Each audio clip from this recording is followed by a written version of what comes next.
tell you what, mate. Turkey versus Georgia, match of the tournament so far. Not Georgia. Not Georgia this week. I think I've got it down. And hopefully we won't be talking about them as much. Well, we might be, because they looked decent. They looked very good. It was a bloody great game. It was a bloody great game. And you know what's even greater?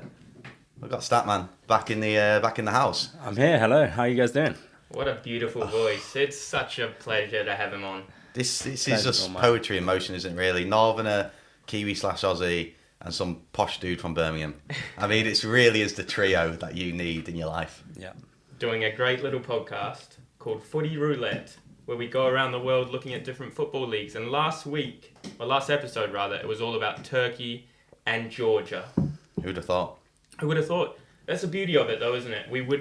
I wouldn't have been watching that game, and it turned into an absolute banger because we landed the little roulette wheel on it. We ended up watching the full 90 minutes, 90 plus 5, and there was action all the way through. There was action. Like you said, probably game of the tournament so far. A lot of people are saying a similar thing. I've seen a BBC News article say the same thing. Insert image. Boo. So yeah, really, really quality game. To be honest, Georgia, Statman, am I correct in thinking lowest ranked team in the tournament? I know I'm catching you off guard here. Yes, they are one of the lowest, and I did see that yesterday actually. And I think they're in the 70s, and Turkey are in the 40s. 45, I believe, Turkey are in the FIFA World Rankings. Okay, I tell you what. That's good. But What a debut. I'll double check that now whilst you guys carry That's on. what we got. We got live statage on the go. So yeah. And obviously we had a bet on that game because we landed on it, and that was, I'll let Statman, when he's figured himself out, give us the full rundown, but that was the only bet that we won, I believe, which is insane. We would have been in the loss, Well, but because we landed the roulette wheel really did us wonders, didn't it? Well, I'll tell you something. It went down to the wire because we had that 2-1 on, Yeah. and then Georgia sent their keeper up, and we were thinking, bloody hell, hit that cash out button. There was a bit of debate. There was debate. Yeah. There was a mutual decision not to. Sky Bet weren't having any of it as well. They were saying, "Hey, you're in for the long run, boys," and we bloody lost that money. It was only £25, but it would have been a nice little top up to hit those 3 figures, breaking the 100 mark. But how much did we win, Theo? Well, I guess that's a question for Statman. He's here. Give us a lowdown on how the bets went down. So yeah, we had 8 bets on the go, 3 ongoing now, and we've lost 4 and we've won 1, with a total of £45 in profit. We lost 4 and won 1. Yeah. That's 4 and 1. Not a great record, is it? To my maths, that's 1 in 5, and as far as gambling goes, that's pretty good odds. Yeah, and I think it's a good start for us. And I'm glad that we stuck out during the last few minutes of that game, because I think it's going to be good practice for us going forward and testing our nerve going forward in the competition. 100%. We can call out Theo was the one who wanted to cash out, right? It was definitely Harry. Statman H came to my rescue. Yeah. We decided we're going to do majority decision rules on any cash out opportunities. And luckily we didn't cash out. We ended up pulling, it was £5 into 75. The odds were 15-1, and it was that Netherlands and both teams to score bet with Turkey and both teams to score. What a call. Unbelievable. Brilliant. Okay, so open bets then. Let's jump into them, because get them out the way nice and quick. A few long ones. Yeah. Well, we've got to wait for the full tournament to find out. Will Mbappe be Golden Boot? How we feeling about that? Obviously broke his nose. I'll tell you how I'm feeling. I'm thinking Owen Wilson's bloody love child, because his nose looked wacky. He looked like he'd been in a UFC fight with Conor McGregor in his prime. Yeah. Because it was all over the shop. A lot of blood. Rumour has it, putting a mask on him, he's going to crack on. He's going to be full Teenage Mutant Ninja Turtle mode. I love that. What colour do you reckon he's wearing? What, for the mask? I don't know. It's going to be black, but he should wear like a purple mask. Would that be Donatello? It probably would be. Actually, I have no idea. I'm No just idea. making up. I'm hoping, because we put a bet on him, that this Mbappe in a mask will become one of those iconic players. You know, it's like... Like, it gives him like plus 10 attack or something. Exactly. He's going to score with his face now. Yeah, every just time. like break his nose every game, and Yeah. it's just good luck. But you did say coming into this that Mbappe's never scored in the Euros. That was quite a stat, Harry. Statman H. Yeah, not me. I should Bloody say. hell. That dropped right before we got on air. Which makes me think that bet was, for the odds that we got, considering he's favourite, is pretty ridiculous. Favourite to be top goal scorer for the Euros, having never scored in the Euros. I just think it doesn't really matter though. Like that was 4 years ago. What he was super young coming in. He did miss a penalty, I think, in the last Euros when they got knocked out. But yeah, I don't think there's too much to be said for that. He's a top goal scorer, proven goal scorer, and just because he didn't score 4 years ago, you're gonna take that record and say, well, that was a crap bet. I'm not having it, mate. Not having it. I suppose what's worth talking about as well is there any other standout games for you guys which you enjoyed watching? Obviously England. Whether you enjoyed it or not is a different question. Georgia Turkey match of the tournament. Big that's the only game you watched. Yeah. By the sound of it. There was England. Obviously we'll get onto that in a second. So they were pretty shaky. I was there gunning for a 1-1 draw just so we could get that extra £8 in the bank. It wasn't winning me any friends down at the cricket club, was it? It wasn't. You fully came across like a big Serbia fan, and that was not the vibe at the cricket club. Yeah. Spain, obviously. Statman H has been bullish on Spain since. He reckons they're gonna. I reckon they're going to go hard. Yeah. Well, 3-0 against Croatia, so. Well, it's worth top result. saying Croatia. Well, that's actually a talking point I wanted to just mention there. Croatia, one of the oldest teams in the tournament. I think they're actually second, aren't they? Scotland are the oldest.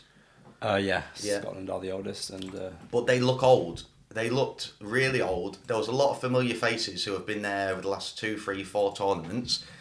And my question is, where is the young Croatian youth coming up through the system? The lack of it makes me worried for the future of Croatian football. And they do have a bit of pedigree. They are well known for their academy systems.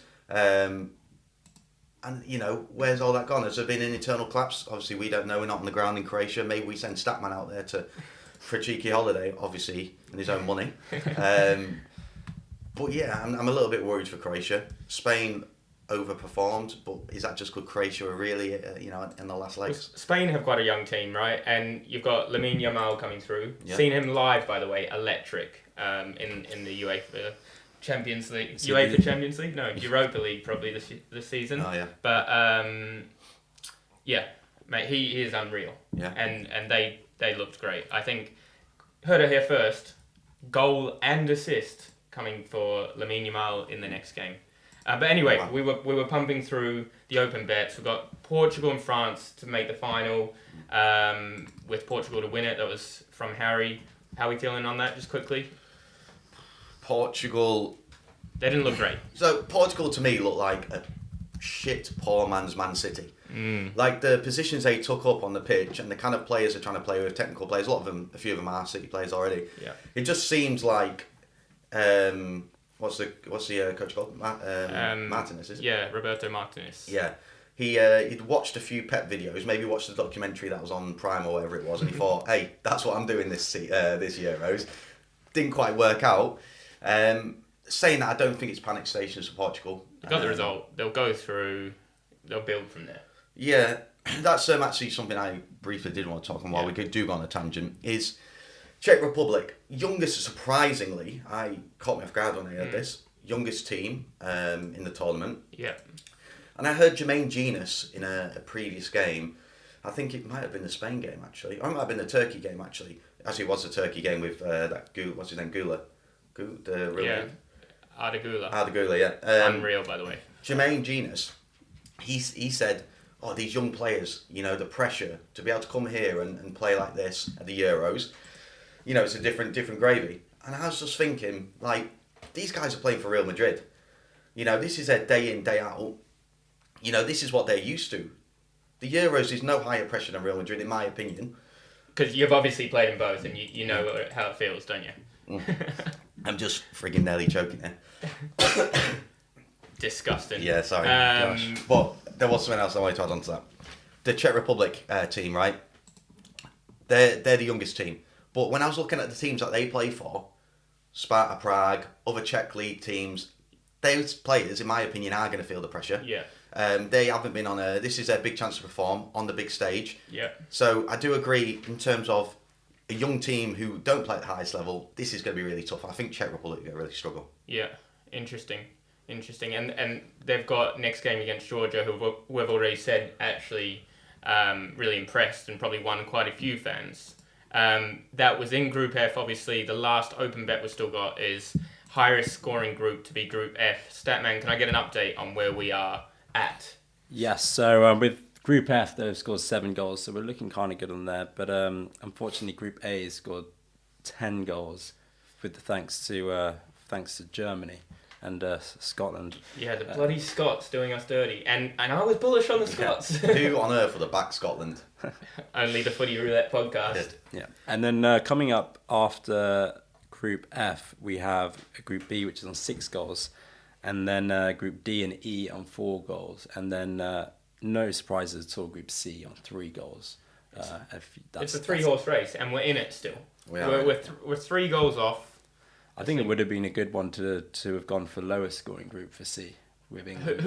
England's group. It's not a bad group. shout, to be honest. H, I don't know what you're on about, mate, because tomorrow, against Denmark, 5-0. You've heard it here first. You've heard it here first. How many wild things can we say in one podcast so that one of them comes through? If this does come off, I mean, no one's seeing that. Fuck it, stick a quid on it. When we get to it. And on that note, shit we got wrong. There's a lot of it. As we mentioned, we got quite a few bets wrong. First off, England 1-1. We were right that they'd scrape through. That is a you thing. Yeah. That was me. Yeah, that was me. I can't put that on everyone else. It was just a couple of quid on that for the lols. But yeah, they did look shaky, let's be honest. Thoughts quickly, because is it one of those things where you say, well, they got the result and that's what you have to do in tournaments? Or is it, again, like the Iceland game, they just don't look as good as we thought they were? I think it's exactly everything you expect from a Southgate team in the tournament.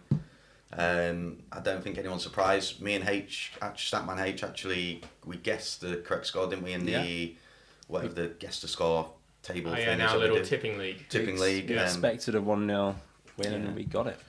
Fun fact on that, just for the listeners, whoever takes out that tipping league, which is looking like it will not be me, I think both of you have doubled me in points. Statman, pull me up on that. But whoever wins that league is taking home all the betting profits that we take, aren't they? And the way we're going, probably not going to be much. What are the scores on the doors, Statman H, for the tipping league? For the tipping league, you'll have to give me a second on that. No worries. For that. I'll throw it to you. I believe it was 13 to myself, 10 to Harry. And 7 for me. To you, or now I'm thinking about it, it's 15 for me and 13 for you. And okay. then 7 so you're doubling me. You're well ahead. Other shit we got wrong. ACCA 1, Scotland, France, and Italy. France and Italy won. Scotland did us dirty, obviously. ACCA 2 was Germany, Belgium, Hungary, Italy, and Portugal, and a Ukraine draw. That wasn't very good. Hungary lost, Belgium lost, and Ukraine lost. Turkey 2-1. We almost got that bet on. What happened? Last 30 seconds, we mentioned it before. Yeah. They went up the other end and ended up winning at 3-1 because the goalkeeper was up. And now onto the fun bit. What we got right. Where we made our money. Yeah, well... It was Turkey, both teams to score. Yeah, and Holland. Both teams to score. I think that's the way we should be going for these bets when we get a roulette thing. We want a good game to watch. I think it's chuck it... We pick who we think will win with both teams to score, and it makes it interesting, and then maybe accurate with something else. Yeah. But speaking of Turkey, our side quest for the week was to go off, get as close to the Turkey team as we could. Harry, I want to know how you got on, because I didn't get on very well.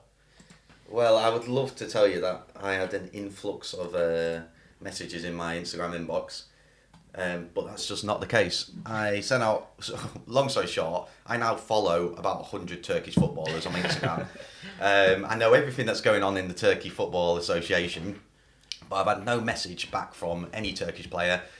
So, unsuccessful from me. We did actually try personal contacts. I reached out to a Turkish friend of mine. The one Turkish person. Turkish person I knew, I reached out to, and unfortunately he didn't know a professional Turkish footballer. What's the chances? And then our friend we play football with, he said he knew some Turkish people. But he didn't follow through. Turned out he knew no Turkish footballers.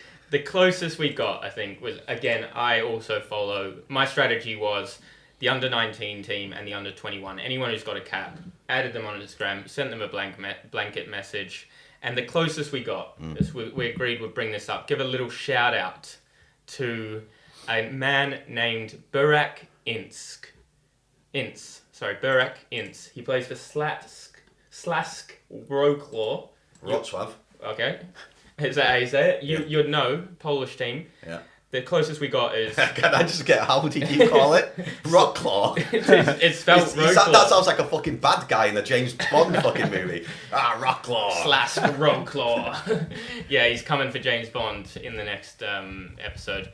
But essentially the closest we got is he posted on his Instagram story saying that Turkey were going to win 2-1, which is what we thought. We'll do better next week, guys. Apologies. That felt like a personal message to me, though, when I saw that. Like, the sentiment felt personal. And it was written in Polish. It was written in Polish, which, You understood every word of that, didn't you? Yeah, I just read it, like, fluent. Yeah. We're on Turkey, so let's just do a quick deep dive into what we really thought about the match. Yeah, for me... Standout players, Yeah. I think Turkey, I haven't seen... This is a very different Turkey team to the last tournament they played in. The previous Turkey teams to me felt a bit... they didn't have the quality, no exciting or flair players as such. This team, it was full of them. The two wingers looked tricky and fast. Obviously, one of them plays for Real Madrid, a massive rising star in Turkey. Couple of really good midfielders. I'm not even going to try pronounce his name, but the guy who plays in Italy. Inter Milan, He starts with a C. Starts with a C, ends with about 50 other letters. He was unreal. So, yeah, good. I think good. A little bit shaky maybe in defence. I think against good teams they might struggle. At times I thought they struggled to break down teams who kind of sat in a low block, as Czech did. Agreed. I think, it wasn't Czech, it was Georgia. Georgia, yeah, I agree. I think when the game was open, it was end to end. That first half was unreal, wasn't it? Except when Georgia did obviously get the goal back, where that was through build-up play. And I think you're right. In a block, whether it's them or another team, that's not really the sort of game that suits them. But if they can sort of win it in transition, that Arda Güler goal, I think it could be goal of the tournament.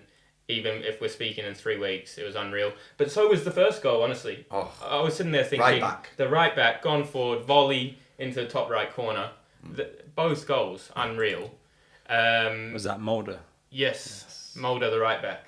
Yeah. He had the highest rating of the team. Great stat. Oh my goodness. 8.1. 8.1. Yeah. I tell you what, there might be some transfers coming in this summer for him. Yeah, honestly, if he can keep it up, he looked really good. Where is he playing at the moment? He plays for Fenerbahce.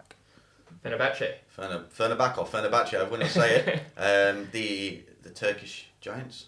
I'm acting like I know that you said it wrong, but it could actually be. Yeah, that could definitely be that. Fair enough. We have a Turkish listener, so if you're listening in and you're Turkish, please let us know how you say Fenerbahce or Fenerbahce.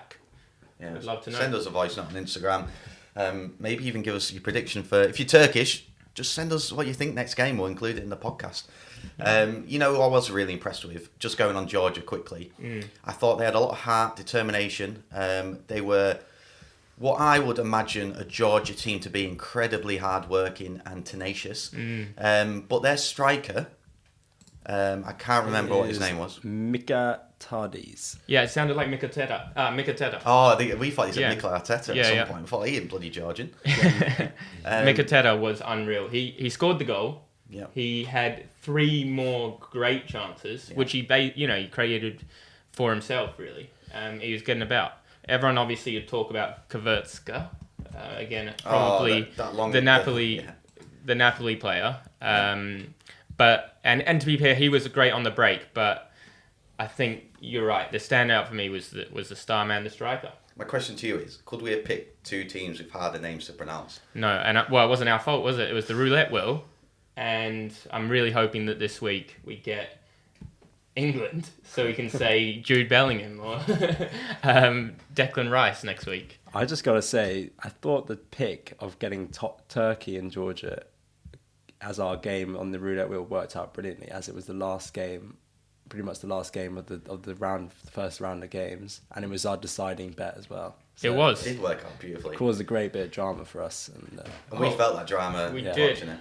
We were in the group chat going wild. There was cash out shouts. It was We couldn't believe it was head and hands when Turkey went down and scored that extra goal. But I'm taking a positive spin on that and thinking that goal, and I've said this to you guys before, that goal could be the difference for Group F in terms of getting that big payout, Group F, highest scoring group. So we will come back to that. You mentioned the roulette wheel. Could it be time to find out who we'll be following next week, this match day? This is what it's all about, footy roulette. Let's get a spin on the go. Footy roulette. You know, maybe reel off a few stats while I get this up. Let's see what we got here. So I thought as we're talking about the roulette wheel, that's what this podcast is all about. We're going to pick a random team every week in the future and talk about the football league. So I did a bit of a dive into the Georgian league actually. Oh, I love this. Yeah, and so it's the Erovnuli Liga, which again, if my pronunciation is wrong, please call me out on it. Regarded as one of the most competitive men's leagues in the world. That sounds like a weird quote from the local newspaper, though. Doesn't it was taken from The Guardian a few years ago, but okay. there was some numbers to back it up. It was over the last 20 years, they've had 10 different winners. Wow. Oh. So that backs it up. And I did double check that, and it's correct. Wow, that is awesome. Never trust The Guardian, that's the life lesson there. Yeah. Always check your stats. Yeah. And they're currently in the middle of their season, actually. Oh, really? Yeah. So so they've taken a pause in the pause, okay. in the competition, and have they taken a pause because everyone's gone, like the top players have gone and played for yes, Georgia? so similar to how happened with the Qatar World Cup and how Premier League took a pause on that, and then Georgia done the same. But then having a look at the Georgia team, quite a few of them do play internationally. Yeah, that's also quite interesting because I wouldn't. From a geography perspective, if we're getting a bit technical, I wouldn't put Georgia down as somewhere which is so cold that they need to strictly play in the summer. Of course, it's cold, but not some. I'm surprised that they do a summer season. Yeah, but I find it incredible that they've taken this time off specifically for this tournament. I rate that. That shows you that they're going all the way. First time in the tournament, though, isn't it? Yeah, it's their first time in the tournament. So they're taking it serious. Yeah, you've got to. And it's only a 10 team league as well. Fair enough. Oh, do we know who's winning it at the moment? Let me look. At the top of the table is Dealer on 39 points. Although it's selling. That's actually surprising, because I remember looking at the stats, and it's normally Dynamo Batumi and Dynamo Tbilisi who have been the top league winners. I would love to know, and I'm not expecting you to find this out on air, but I would love to know if Dealer would be the 11th team in 21 seasons. Wouldn't that be something? Yeah, that would be interesting. So if you're listening in, again, this is what Footy Roulette's all about. If you're listening in and you're like, which league should I start following? Maybe the Georgian Football League, the most competitive in the world, is exactly what you're looking for and what you're missing in your life. Just a couple of games here and there, get a feel for it. Might be absolute shite. Might be great fun.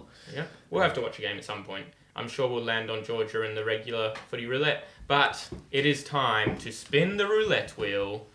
Drum roll, please. Imagine drums in your head if you're listening in.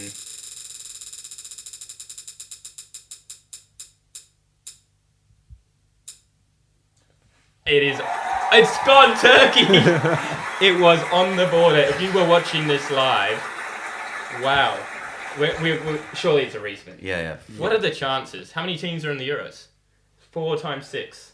That's 24 teams, and we've picked Turkey twice in a row. And that was on the line. That was close to Croatia. Yeah, don't get me wrong, I like Turkey, particularly with some potatoes and a bit of gravy, but I don't like it that much. No, and there's only so much content we can come up with Turkey, so let's go again. Yeah. This is our second. This is still second episode, so we're still getting to grips with it. I swear to God, if it's we got here. Oh. Okay, we're watching Germany, guys. We've got the hosts. We've got the hosts, and they did obviously get a big 5-1 win. They looked electric. I sort of had it in the background, so I'm looking forward to actually doing some deeper analysis into Germany. I think one thing I would love to know, as a bit of a shout out to a typical Footy Roulette episode. Obviously, we know the Bundesliga. We know Bundesliga 2. Could we get a bit of an insight into what the league structure is in Germany while we pick our predictions? Do we know who Germany are playing next, Harry? Well, I can tell you something. It's probably Hungary. one of the other two teams. Hungary. Yeah, they are playing. Hungary. They're playing tonight. Oh. We're straight back into it, guys. Oh gosh. Oh my god! Germany, Hungary. Guess you're watching the game at mine tonight. Yeah. Bloody hell, I had you last night. Far out. This podcasting thing, it's a bit too much. We are here at 8 a.m. on a Wednesday morning trying to record this. We obviously match day one finished last night. I was around here, back here 8 a.m. this morning, and I guess I'll be here tonight watching Germany play. Is that what time is that game? The Hungary one. That might help us a little bit. Let me have a look. I think it is at 5 o'clock. Oh, I rate that. Yeah, that's a 5 o'clock kickoff. I do like the That 5 could o'clock. work well. Like the 5 o'clock kickoffs. Just when your work's finished, stick on TV. Yeah. Get a bit of football. Definitely working all the way to 5, are we, Harry? Depends who is there a 2 o'clock game today? There is a 2 o'clock yes, game. Croatia and Albania. Well, there's your answer. Fair enough. So we know that we're going to be watching the Germany game. I guess, like you said, we'll do a mini deep dive into their system. But who plays for Germany? Who doesn't play for Germany? And the standout person who I actually think is going to win Young Player of the Tournament or Golden Boy, or whatever the hell it's called nowadays, is the ex-England star Jamal Musiala. Could you imagine, guys, if we would have won 2-0 if we had Musiala? I'll tell you that much. Bellingham and Musiala in your midfield, would have been incredible. But yeah, he's the guy to watch. I think Havertz is carried on his typical kind of Arsenal role. He's selfless. He's a team player. He works well in systems. Got a goal though. Did get a goal. I think that Germany team just oozes a lot of class, if I'm honest. Yeah. You got Wirtz, he got a goal as well. Kroos, Gundogan, Andrick. I don't know who that is. He played in the midfield. He's a wrecking ball. Is He's I'm going to say it right here. He's the German Rodri. Wow. Maybe not as good as Rodri, but he's the German equivalent of Rodri. He's physical. You feel confident when he's around. If I was Gundogan, I'd feel confident when he's next to me. Here's a question for you, because obviously attacking-wise, Germany, as you say, oozes class. I'm looking at that back line. Obviously, you got Rudiger and Kimmich. Again, Tar and Mittelstadt. Tar, Leverkusen. Okay. What you're telling me, a team that didn't lose all the defenders. Bit dodgy, mate. Yeah. Bit dodgy. I think they're gonna leak goals. Rudiger and Tar. That's a good defensive partnership in my opinion. I think Rudiger's quality. No, Rudiger class. Tar hadn't lost a game all season. And who's Mittelstadt? I think he was the I'm not going to say surprise inclusion, but he's the new kid on the block, I think. And I'm as far as I'm aware, they weren't blessed like most teams in the Euros actually this year. Germany weren't blessed with a lot of left backs, but he looks good. He's up and coming. He's pacey. He's attacking. He's everything you want from a German left back. Fair enough. And Hungary honestly looked pretty rubbish against Switzerland. Probably second worst team I watched. Czech were the worst for me. I'm going to say Hungary were the second worst. Yeah. They didn't look good. I watched that game and Switzerland were on them. And their striker got a bit of stick. Did you see that? No, I didn't. Because the way he looked. Oh, yeah. He was. Yeah, he looked like me in my last 2 games of Mongolian Premier League. with too much food and beer. But no, I mean, I'm not going to say that to him. I mean, he looked like a strong boy. Well, he's come out and said it's just his physique. He's seen a couple of the memes, but it doesn't bother him. So fair play. Well, he's not got a terrible record either himself actually. Is he not? Proof's in the pudding. Fair enough. Good stuff. Well, any stats to add? Let's see. So we were talking about earlier about teams being old and young. Germany is also up there with being the oldest. Interesting. And in fact, Germany. I've been looking at the different websites and the stats and stuff, and it's actually disputed between Scotland and Germany who the oldest team is. I've had one place say it's Germany, and another website. Wasn't someone else saying it was Croatia as well? Yeah, and I've also seen it's Croatia. It isn't like a give or take. It's just physical fact. I don't know. It's all average. It's all averages, but for some reason they just can't get it right. Well, could we have a world exclusive and maybe Statman just actually deliver? I will do the numbers. Yeah, crunch some numbers. And we'll call out these said media outlets who can't frigging do maths. We've got one site saying here that Scotland are the oldest with 28 years and 287 days. It's pretty specific. And Germany were 28 years and 214 days. Okay, well, that's younger, isn't it? That's younger. And then I've got another place saying here, saying Scotland has an average of 28.3, whereas Germany has an average of 28.6. So I think we can agree Germany's the oldest then. Well, can we? No, because in both sources. No, they're opposite. No, oh my god, I'm so confused. Yeah, just like everyone here. Yeah, and what about Croatia? What's the average age of the Croatia squad? Average age of the Croatia squad, that is... No, we're putting you on the spot here. Croatia's 27.7, and that's only in 19. So they're down the list on this. Yeah. Modric is like 57. I was looking at their squad earlier, and they had a few 20, 21-year-olds actually. Oh, really? Yeah. I can't get their names. After all my spiel about where's the young talent. I think they have, obviously, Modric, who brings the average up a bit. Yeah. When you have a 57-year-old, it's an outlier that'll really push it up. Yeah. I got some other stats for you as well. Go. So Germany have only won one of their past 6 matches played on home soil against Hungary. Wow. Yeah. Massive stat. That is huge. Yeah. When was the last time they played? Any? I'm not too sure when the last time sometimes you see these historical stats like Mbappe has never scored at the Euros. Yeah. And it can sometimes be off-putting. I've actually got it, Statman. Don't worry about it. Oh, wow. They played twice in 2022. Hungary beat them at home and they drew. And before that, they drew in 2021. It's probably worth mentioning, though, that was when Germany were probably at one of the lowest points in 10 years. 2022. Yeah, but Hungary, it does show that Hungary could surprise us. So, in terms of our predictions, that is a bit worrying because we are moving on to the bets now, and Germany are. I just can't see it. Germany are going to break the mold, and they're going to beat Hungary. They're going to beat Hungary. Yeah, I can't disagree with that too much. Statman, you in on it, or you think the stats are going to No, Germany will win. We've got Hungary haven't won in their past 7 games at the Euros since beating Austria 2-0 in 2016. That is some great statage. And I'm not too sure how they've changed since then, if the manager's changed at all. But if we're looking at the facts, it's probably going to end up with a Germany win. It is going to end up with a Germany win. But I know, to be fair, they did hold up against themselves against Switzerland. So you never know, their defence might put it up, keep the scores low, but I reckon Germany will take control of that. Havertz is looking good at the moment. I really hope so, because they are. So basically, we're trying to speed up the betting section this week, guys. We have preloaded a couple of bets, which obviously include Germany, because I think they're going to beat Hungary, or we've all agreed, right? So let's run through this quick first bet. We have a 51-1 bet on Croatia to beat Albania, Germany to beat Hungary, Turkey to beat Portugal, France to beat Netherlands. That's a tough one. Austria to beat Poland, and Belgium to draw with Romania. My goodness. We're putting £2 on that to start us off. Can I just ask, what are the odds on Croatia to beat Albania? 1.4. I think Albania looked quite good, but this is what it's all about. So we've placed our first bet there.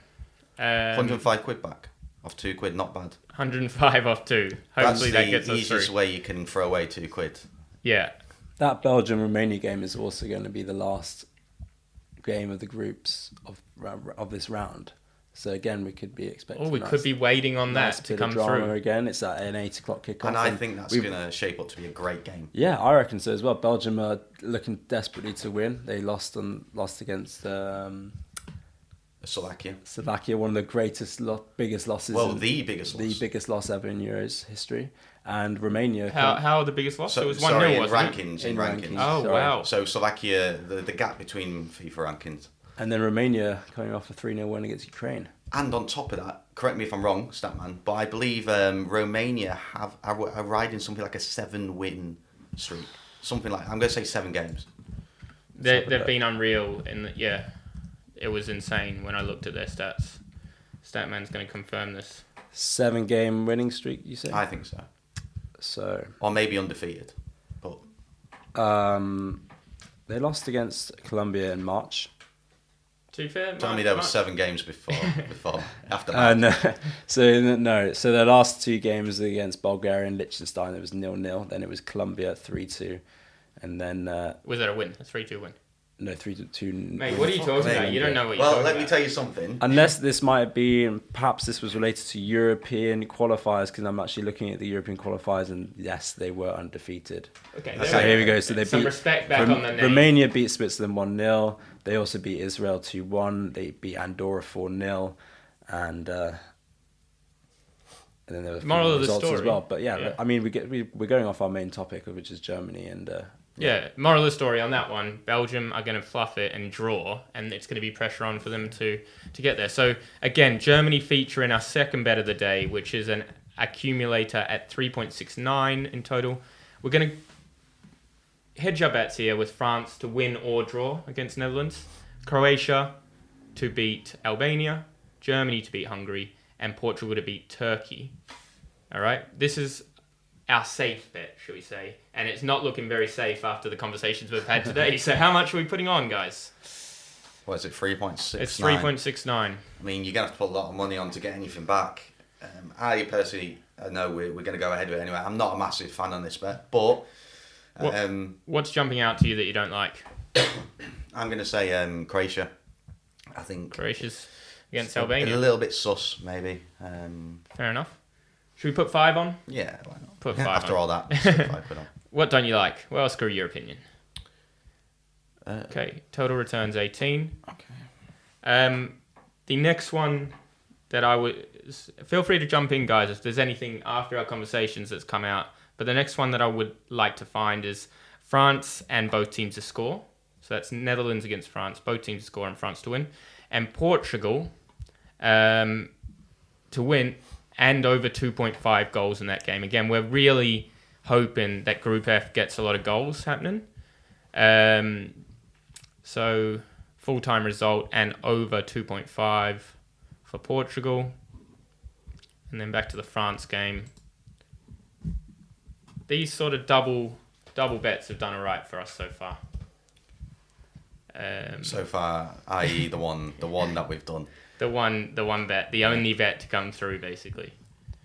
But realistically, we do want a low-scoring game tonight with Germany because we want to keep their goal scores down. But I mean, Turkey, Portugal, that's going to be a next week, and that will. In terms of a bet for this game, Yeah. I think that it's going to be a bit tighter than we maybe anticipate. I think Hungary are going to bounce back after that last performance. I still think Germany are going to win, but I'm thinking maybe something like a 2-1. 2-1 to Germany. You reckon Hungary are going to score against Germany, even after talking about how solid Tar and Rudiger are as centre-backs? Well, you saw Czech Republic scored against Portugal, and they looked bloody hopeless. They did look hopeless. All right. Well, Or maybe 1-0. I'll be intrigued to see what the odds are. Yeah, 1-0 or 2-1. let's go and look at that Germany game. Sorry, I'm just putting on the last of those bets, which was that France and both teams score, Portugal and over 2.5. We'll put 5 on it. Yeah. Returns 50. And now it's time to look at that Germany game and Germany game only for tonight, guys. We're going to get straight into it. Hopefully make some money early doors in this round. Yeah, what are we looking at? 1-0 or 2-1? So we need a correct score bet, obviously, as is tradition. We nearly hit on the last one with Turkey 2-1 last time. Correct score. 1-0, 8. Wow, I like that. And 2-1, 8.5. I would say 8. Yeah, 1-0. 1-0. Yeah. Statman H, what are we thinking for score? 1-0. I think a clean sheet. Germany will get a clean sheet. They're looking. All right. I think Hungary are going to push hard. They're going to tighten up after that last result, but it's not going to be enough ultimately. Okay. There's another one here for you. Germany have won the corner count in each of their last 5 games. I like that. Oh my god, tie it with a goal. Should we tie it? I don't know if we should tie a 1-0. Well, no, the 1-0 sits by itself. Okay. Well, how much do you reckon? Couple of quid? Couple of quid on that. 2 quid returns 16. And then we'll do our main multi for this game, which is obviously going to include corners. Great stat from the Statman there. Just looking for corners, guys. How on earth do we get the corners? Most corners taken, Germany. Yep. 1.14. Oh no, total, or is it Or total? home corners. We can say how many corners Germany will get. 6 plus is 1.62. Yeah, what's it look like the last few games? How many How- corners have they had in each of their... So they've won of the 5 games. They've won 4 and drawn 1. Fair enough. And how many Whether corners that's did they have? referring to the corners, I haven't got the specific number of corners, I'm afraid. But we could probably work that out, find that out over the next few days. Well, it looks like Sky Bet are also of the same thinking because the odds for corners aren't great. Germany had 5 corners to Scotland 0 in that one. Okay, I'm not sure about this. Yeah. I'm going against Statman. No, I think we can include it to bump up. Like a Germany to have the most corners. It's not great odds. But it might bump up whatever we decide to put with it. Yeah, let's do it. Right. I reckon both teams score. What's that look like? Well, we just said we think they'll win to 0, don't we? Yeah, but it's good to cover yourself, innit? Safe betting. One of them will go through, one of them will fail if we do that. All right. Or goal scorer? Musiala. Yep. Okay, Musiala. We think, will he score? 1 assist and 1 shot on target at 6. I reckon Kai Havertz scores. Yeah. Yeah. But What- Musiala to get an assist and get 1 shot on target. Kai Havertz scored between the 40th and 55th minute in both of Germany's last 2 fixtures. Goal scorers, isn't it? Just up. Goal scorers. Kai Havertz. 5s. Yeah, stick it in. First goal scorer. Yeah. Kai Havertz. Yeah. Let's do it. 5. Oh, we can't multi those. That's annoying. I reckon we need to get something on here. We're dragging out the betting section per usual. Yes. Yeah, We're classic. Indecisive. Should we just do Kai Havertz? Let's just lock him in. Kai Havertz. How much we £2 put in? quid. £2 on Kai Havertz to score first. Yeah. Well done, guys. We've got some bets on. If we add any extra ones, we'll let you know. But I think it is time to wrap up that section because classic footy roulette style, we've just dragged it out. Great chat for a solid 30 minutes, and then we can't decide what we want to bet on. Even though we came with pre-planned bets. Yeah. Literally tried to avoid this exact scenario. But hopefully listening in, you've picked up some good ideas about how you want to place your bets. If you have good ideas for us, feel free to comment them. Yep. We might put some money on as a little fan favourite side bet. Yep. Let us know, likes and comments down below, as they say in the YouTube world. But yeah, looking forward to the Germany game tonight, getting back stuck into it. And we've still got bets on. It's going to be an exciting game week. I'm looking forward to it. And we'll be out there trying to get in touch with anyone from Germany or Hungary. We didn't have luck with Turkey, so let's see if What we do you can... reckon, guys? Going deep dive into your contact books for this? I reckon Germany I can get. I reckon I have a chance at getting someone in. You know, we're talking full league structure. Who can get the highest? In fact, I know we can get. Yeah, I both know. Can get German. Yeah, I know. We've played with Yeah. people that have played in the German football structure. Yeah. You've heard it here, guys. We're gonna get this one, guys. Yeah. Okay. Just as a final note, as we go away, first goal scorer for England. This is outrageous. Cole Palmer. He's gonna play and he's gonna get the goal. Statman. Hurricane. Safe bet. There we go. I'm gonna say Saka. Fair enough. And we'll see you next time on the Footy Roulette podcast in time for Podcast. the Footy Roulette podcast in time for match day 3. See you later, guys. Cheers, mate. Welcome to the future. Welcome